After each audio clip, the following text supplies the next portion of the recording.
SIR সব রাজ্যে বাধ্যতামূলক, আর যে রাজ্যে আগামী বছর ভোট সেখানে 30শে অক্টোবরের মধ্যে এসআইআর চালু, বাংলাতেও তাই।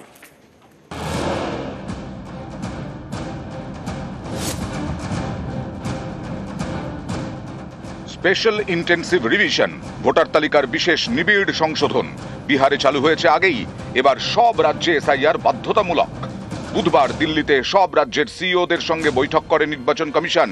বৈঠকে জানিয়ে দেয় সব রাজ্যকে 30শে সেপ্টেম্বরের মধ্যে এসআইআর এর প্রস্তুতি শেষ করতে হবে। কমিশন সূত্রে জানা গেছে, পশ্চিমবঙ্গ, অসম সহ আগামী বছর যেসব রাজ্যে ভোট, সেই রাজ্যগুলিতে আগামী অক্টোবরে চালু হতে পারে এসআইআর। আপনি যদি সত্যি ভুয়ো ভোটার বাদ দিতে চান, তাহলে এই ভুয়ো ভোটার যুক্ত তালিকায় তো নরেন্দ্র মোদী নির্বাচিত হয়ে 2024-এ ক্ষমতায় এসছে। আপনার যদি উদ্দেশ্য সৎ থাকে, আপনি কেন্দ্র সরকারকে বলুন ডিজাইন করুক। আপনি একদম কাশ্মীর থেকে কন্যাকুমারী যত রাজ্য আছে, যত বুথ আছে, যত গ্রাম আছে, যত এলাকা আছে, সব জায়গায় এসআইআর করুন। কিন্তু সরকারকে আগে ডিজাইন করতে হবে, তারপর আপনারা এসআইআর করুন, করে ফ্রেশ ইলেকশন করুন। আমরা তো মানুষের কাছে যেতে ভয় পাচ্ছি না। সব রাজ্যে এসআইআর এর যে সিদ্ধান্ত নির্বাচন কমিশন নিয়েছেন, পশ্চিমবঙ্গ সহ বিহার সহ, সেটাকে স্বাগত জানাচ্ছি ভারতীয় জনতা পার্টির পক্ষ থেকে। আমরা চাই একটা ত্রুটিমুক্ত ভোটার লিস্ট, যেটা কিনা গণতন্ত্রের প্রাথমিক শর্ত, ভোটের প্রাথমিক শর্ত, সেটা যেন ঠিকঠাক ভাবে চলে। আর পাগলের গোবরে আনন্দ বলে একটা কথা আছে, তো তৃণমূল কংগ্রেস যারা বলছেন তারা ওই রকমই বলছেন। এবছর শেষে বিহারে বিধানসভা নির্বাচন, তার আগে সে রাজ্যে ভোটার তালিকা এসআইআর বা বিশেষ নিবিড় সংশোধন করছে নির্বাচন কমিশন। খসড়া তালিকা থেকে বাদ গেছে 65 লক্ষ ভোটারের নাম। 26শে পশ্চিমবঙ্গে বিধানসভা ভোট, তার আগে বুধবার পশ্চিমবঙ্গ সহ সব রাজ্যের মুখ্য নির্বাচনী আধিকারিককে দিল্লিতে বৈঠকে ডেকে পাঠায় জাতীয় নির্বাচন কমিশন। এদিন সেই বৈঠকে কমিশন জানিয়ে দিল 30শে সেপ্টেম্বরের মধ্যে এসআইআর প্রস্তুতি সারতে হবে। নিউজ 18 বাংলা। বিজেপিকে সুবিধে করে দিতেই তড়ি ঘড়ি এসআইআর তোপ মুখ্যমন্ত্রী মমতা বন্দ্যোপাধ্যায়ের। 2-3 মাসের মধ্যে কি সম্ভব পুরো ভোটার লিস্ট তৈরি করা? Is it possible from humanitarian ground or from physical ground? আপনি 2 বছরের খাওয়াটা একদিনে খেতে পারবেন? I don't want to comment anything about it because it is sub judice now. But it is not possible to do the SIR only to satisfy BJP, to do it within 2-3 months before election. It's not possible. It will take time, at least 2-3 years. It is not that election commission should be work out any policy, what BJP will say. They have to see that democratic system should be strong and it should be safe and sound. They never be a party. They have to protect the democratic situation, democracy. And India democracy, one of the biggest democracy. And if they don't do it, then the time will say the real things. And Bengal case is pending with the Supreme Court. Let us see. আর বিরোধী দল নেতা শুভেন্দু অধিকারীর তোপ, SIR এর বিরোধিতা মানে সংবিধানের বিরোধিতা। वो अनकॉन्स्टिट्यूशनल है, सीधा संवैधानिक बॉडी को चुनौती दे रहा है, देश की संविधान को चुनौती दे रहा है। और ममता बनर्जी ये बात खास एक समुदाय को और बांग्लादेश से जो घुसपैठिया आया है, मुस्लिम घुसपैठिया और रोहिंग्या को शेल्टर देने के लिए बता रहा है। उनकी पार्टी 5 डिस्ट्रिक्ट में जो डीईओ है, डिस्ट्रिक्ट इलेक्शन ऑफिसर है, उनका पास ऑलरेडी BLA 2 का नाम दाखिल किया है। ममता बनर्जी का पार्टी का लोग BLA 2 का फॉर्म नाम दाखिल कर रहा है और उन्होंने सार्वजनिक रूप से SIR को खिलाफ बोल रहा है। ये तो अपने जो स्पेशल वोट बैंक है, तुष्टिकरण का राजनीति के लिए बोल रहा है। নেপালে অশান্তি, নেপালে সরকারের পতন, আর তারপর থেকেই প্রশ্ন নতুন প্রধানমন্ত্রী কে। অবশেষে আপাতত অন্তর্বর্তী নেতা হিসেবে মনোনীত সুশীলা কার্কি।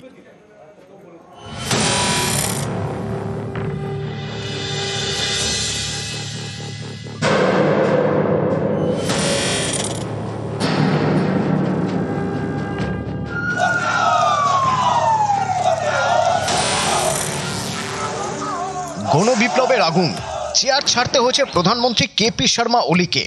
নেপালে আপাতত সেনার শাসন, এরই মাঝে তোড়জোড় চলছে নতুন সরকার গঠনের। তাহলে ওলির পরে কে? মানুষের ক্ষোভ যে স্তরে পৌঁছেছে তাতে নেতা হিসেবে এমন কাউকে বেছে নিতে হবে যার ইমেজ দুর্নীতিমুক্ত এবং স্বচ্ছ, জেন জি বা নতুন প্রজন্ম যাকে পছন্দ করে। এমন কয়েকটি নাম ঘিরেই এখন জোর চর্চা। সুদান গুরুং বিখ্যাত গায়ক, জনসেবক, হামি নেপাল নামে একটি এনজিও চালান। 2015 ভূমিকম্পে ছেলেকে হারিয়েছিলেন সুদান গুরুং। তারপর থেকেই জনসেবায় মন। দীর্ঘদিন ধরে দুর্নীতির বিরুদ্ধে সরব। রীতিমতো ভিডিও তৈরি করে স্কুল কলেজের পড়ুয়াদের আন্দোলন শিখিয়েছেন। অনেকে বলছেন এই গণবিপ্লবে বড় ভূমিকা রয়েছে সুদানের এইসব ভিডিও বার্তার। বালেন্দ্র শাহ কাঠমান্ডুর মেয়র, সিভিল ইঞ্জিনিয়ার, জনপ্রিয় গায়ক।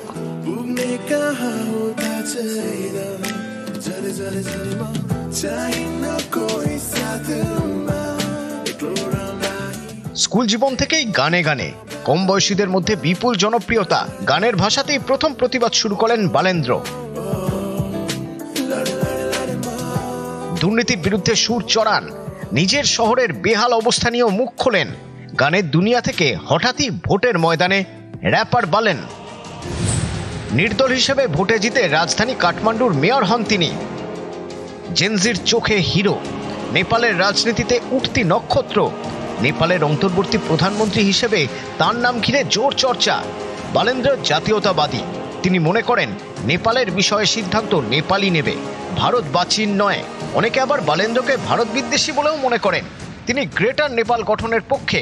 ভারতের বহু এলাকাকে নিজেদের বলে দাবি করেন এই গ্রেটার নেপালের সমর্থকরা। রবি লামিছানে।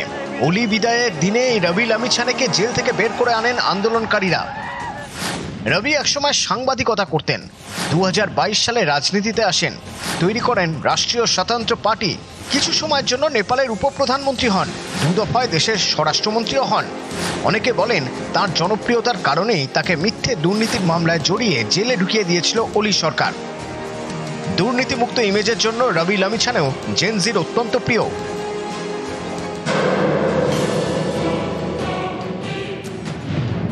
সুশীলা কার্কি। নেপাল সুপ্রিম কোর্টের প্রথম মহিলা প্রধান বিচারপতি সুশীলা কার্কি। দেশের পরবর্তী প্রধানমন্ত্রী হিসেবে তার নামও উঠে আসছে। 2016 সালে সুশীলা কার্কিকে প্রধান বিচারপতি পদে মনোনীত করেন প্রধানমন্ত্রী ওলি, কিন্তু পরের বছরই তাকে প্রধান বিচারপতি পদ থেকে সরানোর চেষ্টা করেন। এর বিরোধিতায় প্রবল জনরোষ তৈরি হয়। জনতার চাপে শেষ পর্যন্ত সরে আসতে হয় ওলিকে। সুশীলা কার্কি বেনারস হিন্দু বিশ্ববিদ্যালয়ে স্নাতক। এই সুশীলাকেই অন্তর্বর্তী নেতা হিসেবে বুধবার বেছে নিয়েছে জেনজি।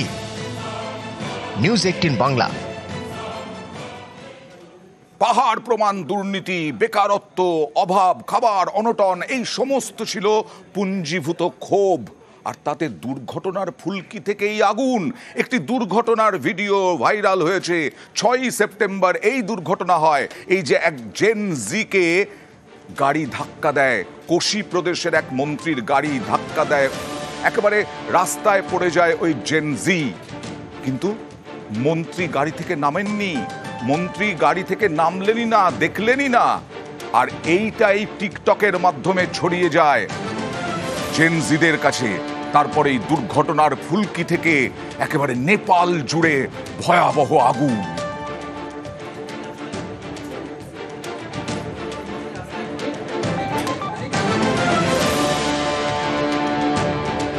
একটি ছবি উঠে এসেছে যা সংসদ ভবনের ড্রোনের ছবি। পুড়ে খাক হয়ে যাচ্ছে সংসদ ভবন। গতকালই আমরা দেখিয়েছিলাম যে আন্দোলনকারীদের, বিক্ষোভকারীরা সংসদ ভবনে আগুন লাগিয়ে দিয়েছে। দেখুন ওপর থেকে ছবি, পুড়ে খাক হয়ে যাচ্ছে সেই সংসদ ভবন। পুড়ে ছাই হয়ে গেছে। সংসদের ভেতরে আগুন, বাইরে আগুন। তাণ্ডব চালিয়েছে বিদ্রোহীরা সংসদ ভবনে ঢুকে। নেপালের সংসদ ভবনে আগুন।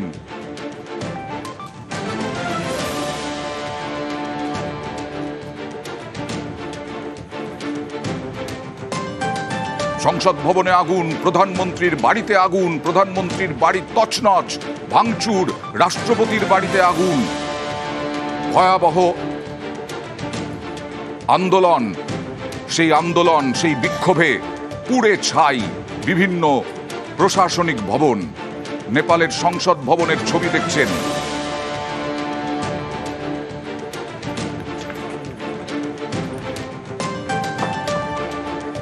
গণবিদ্রোহে চলল নেপাল, আর আজকে থমথমে নেপাল। ছড়িয়ে ছিটিয়ে ধ্বংসস্তূপ, একেবারে ভস্মীভূত বাড়ি গাড়ি। সীমান্ত এলাকা থেকে নেপালের ভেতরে কাঠমান্ডুতে একেবারে ধ্বংসস্তূপ, ভস্মীভূত হয়ে গেছে বাড়ি গাড়ি।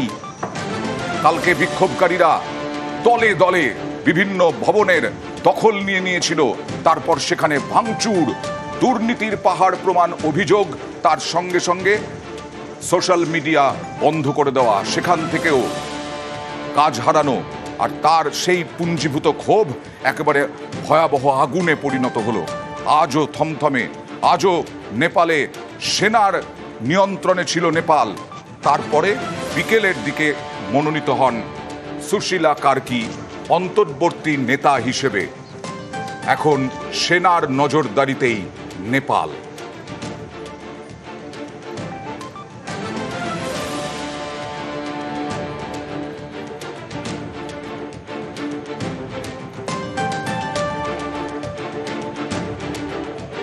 অশান্তির রোষে তছনছ প্রাথমিক স্বাস্থ্যকেন্দ্র, আসবাবপত্র পুড়িয়ে দেওয়া হয়। গণবিদ্রোহে জ্বলল নেপাল। বিক্ষোভ, সংঘর্ষ, মৃত্যুর পর ছড়িয়ে ছিটিয়ে তাণ্ডবের ধ্বংসস্তূপ। গ্রাউন্ড জিরোয়ে নিউজ 18 বাংলা কাঠমান্ডুতে তাণ্ডবের ছবি তুলে ধরেছেন আমাদের প্রতিনিধিরা। नेपालगंज के जमनाहा इलाके में जब कल आगजनी हुई थी, उस दौरान पुलिस चौकी के साथ साथ आप देखिए ये जो जमनाहा नाका हेल्प डेस्क है वहां पर भी तोड़फोड़ हुई है और जमकर आगजनी हुई है। यहाँ पर सामान पूरी तरीके से आग के हवाले कर दिया गया है। जो उपद्रवी थे नेपालगंज में, पूरी चौकी अंदर की जो है वो सब जो हेल्प डेस्क थी यहाँ पर वो आग के हवाले की गई है। सब पूरा जला दिया गया है। बाहर भी देखिए आप, यहाँ पर इस तरीके से सामान पूरा बिखरा हुआ है और पूरे इस इलाके में कल आगजनी हुई थी, तोड़फोड़ हुई थी और जो गुस्सा था लोगों का वो सरकारी संपत्तियों पर निकला था। और आप देखिए इसी के मेरे पीछे कल वो जो जमनाहा की चौकी है वहां पर आग लगाई गई थी और पूरा जो ये नेपाल का इलाका है वो धधक उठा था और आग के हवाले हो गया था।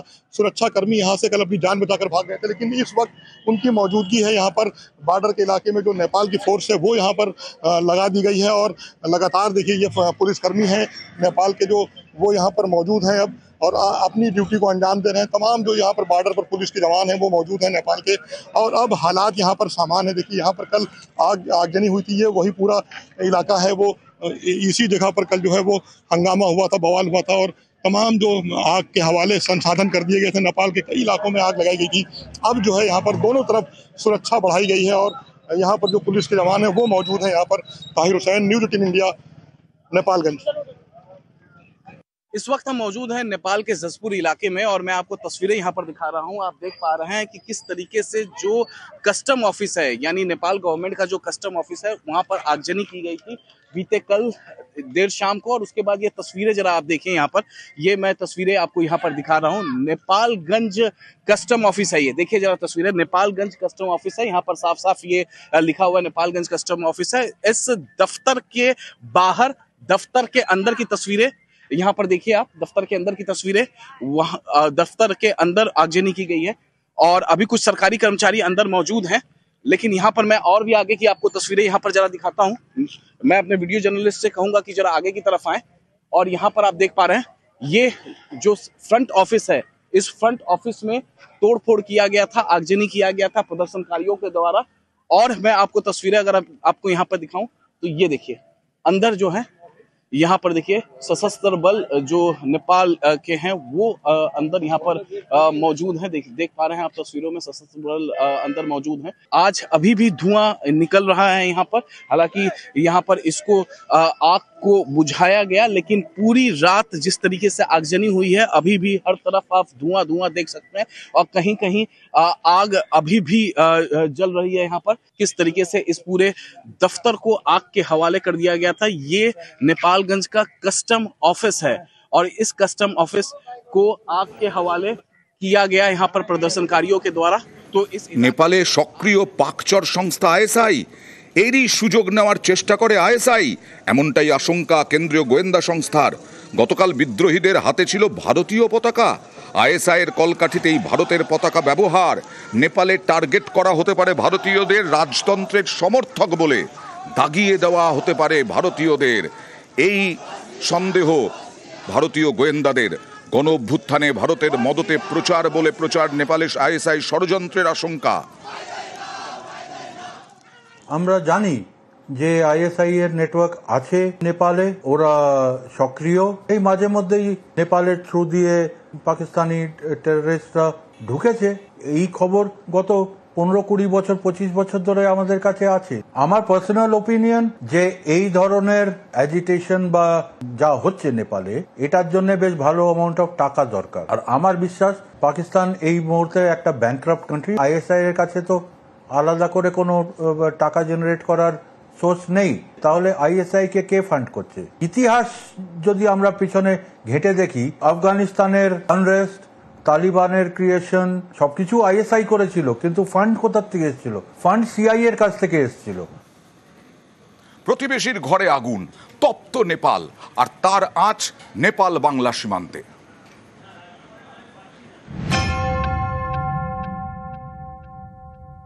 सर बहुत बुरा हालत है, बुरी हालत है, सब तोड़ फोड़ हो गया है, भंसार और सब ऐसे है, हम तो निकाल रहे हैं सर। अभी क्या आग जल रहा है? नहीं, अब थोड़ा जल रहा है, बुझा रहा है सर। डर है।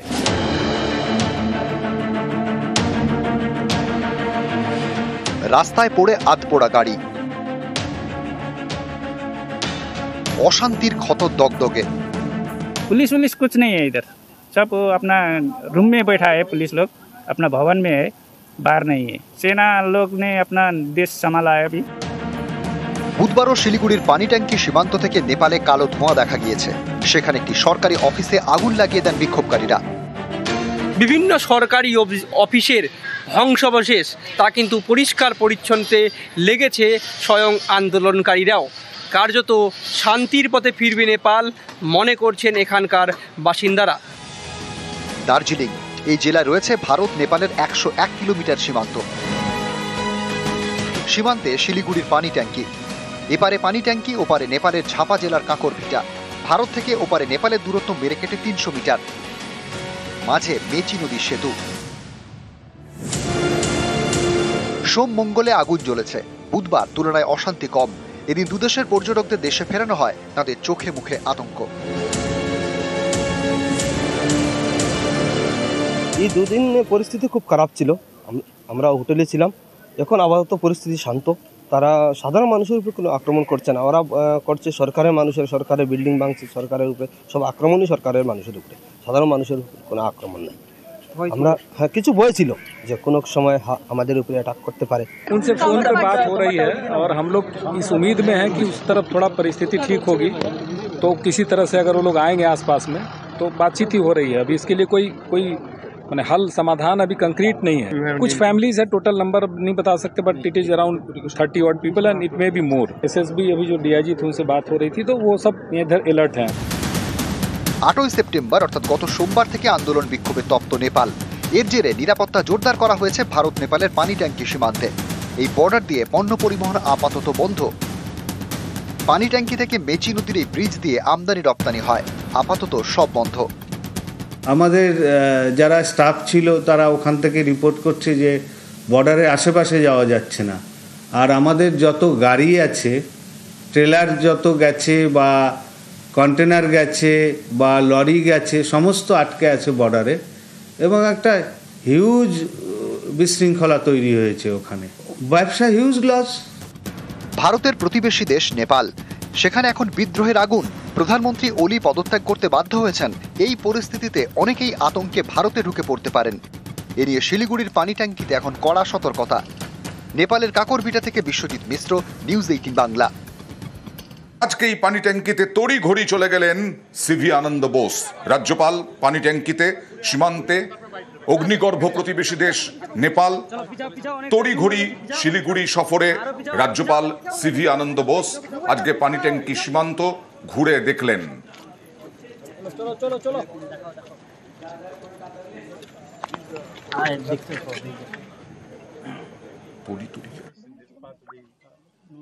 Everything is calm, quiet, normal. Our SSB is strong enough, competent enough to guard our borders. They are doing their duty very well. These are all issues which the government of India will sort out in the most appropriate manner. I will certainly give my assessment of the situation to all concerned.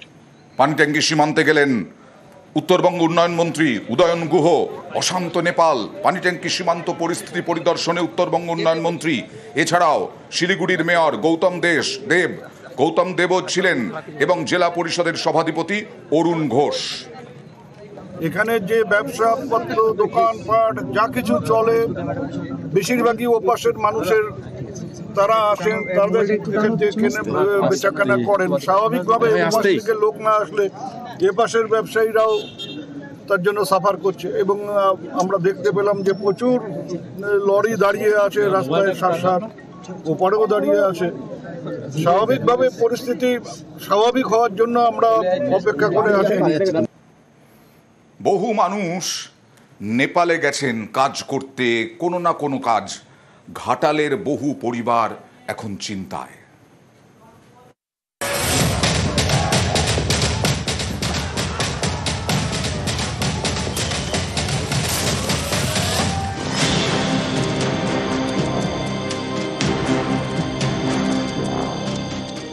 Nepal জুড়ে অশান্তির আগুন।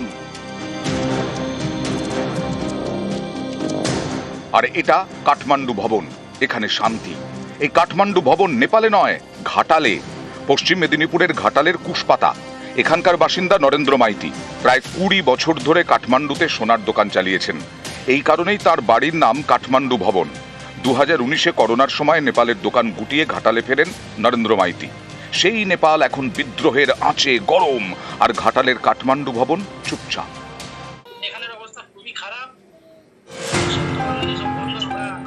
ঘাটাল থেকেই অনেকেই কাজ করতে গিয়েছেন নেপালে। সকলেই সোনার দোকানে কাজ করেন। তাদের এখন কাজ বন্ধ, মনে আতঙ্ক, চিন্তায় ঘাটাল। দুজন ভাই আছে, তারা এখন খুবই টেনশনেই আছে। ওখানে তো প্রচুর গন্ডগোল চলছে ইন্টারনেট নিয়ে, যার ফলে আমরা কাল থেকে সন্ধ্যা থেকে যোগাযোগ করতে পেরেছি, তার আগে কোনো যোগাযোগ করতে পারছিলাম না, যার ফলে খুব উদ্বেগে ছিলাম। আমরা চাইছি চলে আসুক এখন যেহেতু ওখানে ভয়াবহ পরিস্থিতি, কিন্তু আসতে পারছে না। এখন বর্ডার বন্ধ আছে। ভাসুর, যা, তার ছেলে, ভাগনা, 7 জন আছে। কি করে? সোনার কাজ করে। আমরা দুশ্চিন্তায় আছি, এরকম একটা গন্ডগোল হচ্ছে।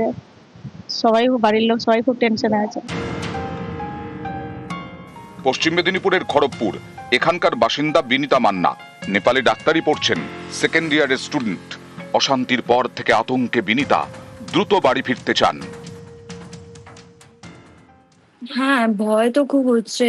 বাড়ির সাথে তো যোগাযোগ করছি, বাড়ির লোকেরাও টেনশন করছে, বলছে ঘর আসতে। এখন তো আমরা এটাই চাই, আমরা যে যারা ইন্ডিয়ান আছি, যে আমরা যে কোনো ভাবে ঘর চলে যেতে চাই এখন। নিউজ 18 বাংলা। ওখানে যারা কাজ করতে গেছেন তাদের পরিবার এখানে চিন্তায়, আর নেপাল থেকে এখানে এসে যারা কাজ করছেন তারা পরিবারের জন্য চিন্তায়। নেপালে বিদ্রোহের আগুন, আছড়ে পড়েছে জনরোষ। লুটপাট, ভাঙচুর, আগুন, গুলি, মৃত্যু, কিছুই বাদ যায়নি।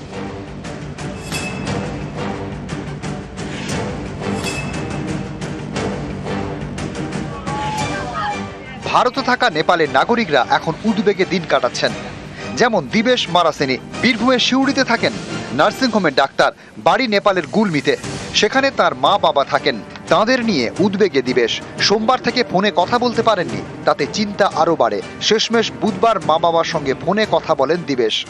কথা হলো তো খুব দয়নীয় স্থিতি। আমি তো জানতাম না, শুনে একটু অবাক লাগলো, এত কিছু হয়ে গেছে নেপালে। কার্টুনে একদম চরম লেভেলে আন্দোলন চলছে। আর এমনি গ্রামের দিকে এটা স্কোপ যায়নি, বা আমার গ্রামের দিকে বাবা মা যেখানে আছে মোটামুটি ঠিক, এখন ঠিকঠাক আছে। ওইদিকে স্কোপটা যায়নি, প্রকোপটা পড়েনি।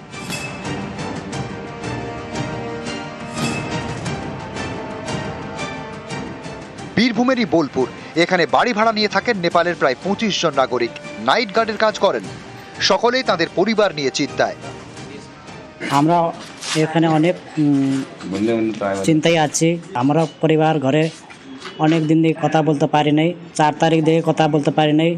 ফেসবুক, হোয়াটসঅ্যাপ, ইমো সব বন্ধ ছিল, সেই জন্য কথা বলতে পারি না। ঘরে অনেক অসুবিধা হয়েছিল, কী হয়েছে না হয়েছে কিছু জানা শোনা হয় নাই, সেই জন্য অনেক অসুবিধা চিন্তা করেছি।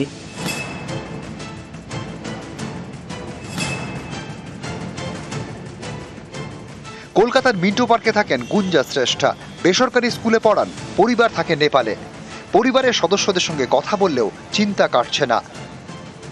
फैमिली काठमांडू में ही रहते हैं, वो लोग के साथ में मेरा संपर्क होते रह रहा है। आज से थोड़ा आर्मी ने वहाँ पूरा कब्जा कर लिया है, आर्मी शासन हुआ है, तो अभी शांत है काठमांडू में, उतना वो झमेला नहीं है।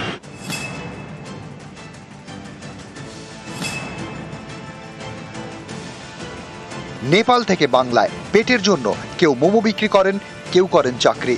সকলে এখন উদ্বেগে।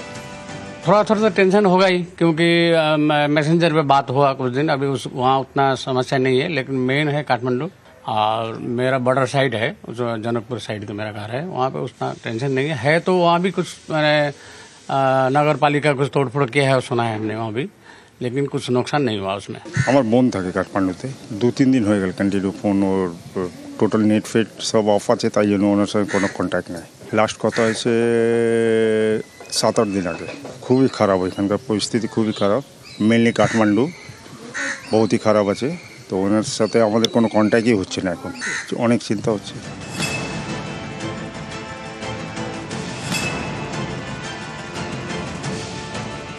নেপালের জনকপুরের বাসিন্দা বদ্রী বিক্রম থাপা হাওড়ায় থাকেন, বেসরকারি স্কুলে পড়ান। সোমবার থেকে বাড়ির সদস্যদের সঙ্গে কথা বলতে পারেননি। শেষমেশ বুধবার কথা হয়েছে, কিন্তু উদ্বেগ কমছে না। খবরের আপডেট পেতে সারাক্ষণ চোখ মোবাইল ফোনে। অনেক কিছু ঘটনা হয়েছে, কিন্তু এই ঘটনাটা মানে মানে একবারে মর্মান্তিক ঘটনা, ভাবা যায় না এই ঘটনা নেপালে। আমরা কিন্তু খুবই দুঃখিত। সেনাপতি আশা করছি যে দেশকে তো রক্ষা করে, ওনারে তো রক্ষা করে, এবারে আরো ওনাদের উপরে দায়িত্ব পড়েছে। নিউজ 18 বাংলা।